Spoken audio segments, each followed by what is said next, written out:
I got a phone call from my sister saying that my mother had collapsed at bingo. And thank God my sister happened to be with her, which was not often the case. They discharged my mother from the hospital. They, under her health care, she was entitled to skilled, I want to say that, skilled nursing care. And the definition of that is very, very precise of what they consider skilled nursing care. My sister wanted to place my mother in a rest home, residential care. My mother was as sharp as a tack, and she was still able to get up and make her coffee, read her paper, do those things. But very slow. She could still go for rides, etc. And there was no way I was going to put my mother in a rest home when, we talked about, my mother and I talked about it. And I said, Mom, as long as you're still able to get around, you're going to move in with me. They sent a physical therapist to kind of look over the lay of the house and see what kind of accommodations they can make to the house to make her life easier. By this time, she needed a walker. She needed a porta potty. We had oxygen tanks. They sent out a social worker. All the people they sent to the house were superb, but their jobs could only go so far. I'm trying to find home health care, and I've got these brochures, and I'm calling people. And even though we have money, they want $20 or $30 an hour, and you don't know these people. And they're sent out by an agency. And you don't know what kinds of questions to ask.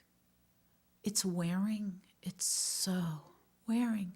It's getting Mom out of bed and getting her slippers on and making sure she goes to the bathroom and she's cleaned up and her meals are prepared. And then just get and go to the bathroom again. And then my mother, who had always been so independent, my mother was as sharp as a tack to the very end. 87 years old and as cognizant as anyone. During one of my mother's last visits to the hospital, when she started going downhill, I asked for a consult, with the social worker to find out, what services were available and how I went about to get them.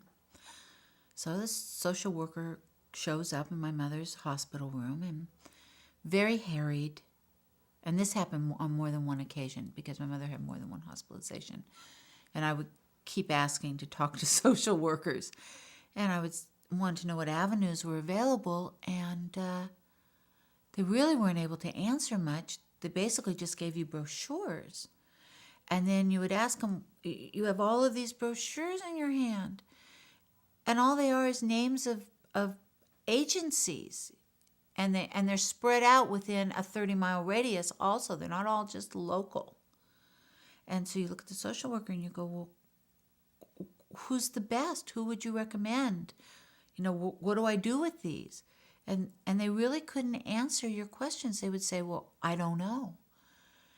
And I really think that they honestly didn't know. I'm a fairly educated woman. I'm able to find out information. And I was just at a loss. It was literally like reading, Sanskrit.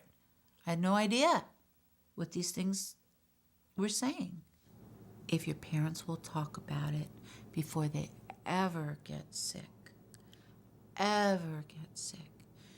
try and talk to them about their wants, how things are set up.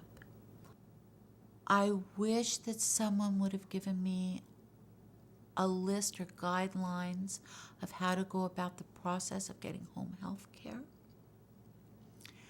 I wish that someone would have explained to me, even though my parents had long-term convalescent care, it was worthless because it had to be skilled nursing care. It had nothing to do with just, general malaise and weakness. There's no comprehensive place that I found where you can go and get all of the information in one place.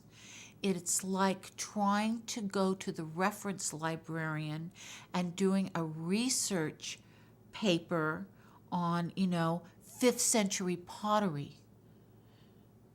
You have to hit 1,000 different sources to find what you want. It's not in one place.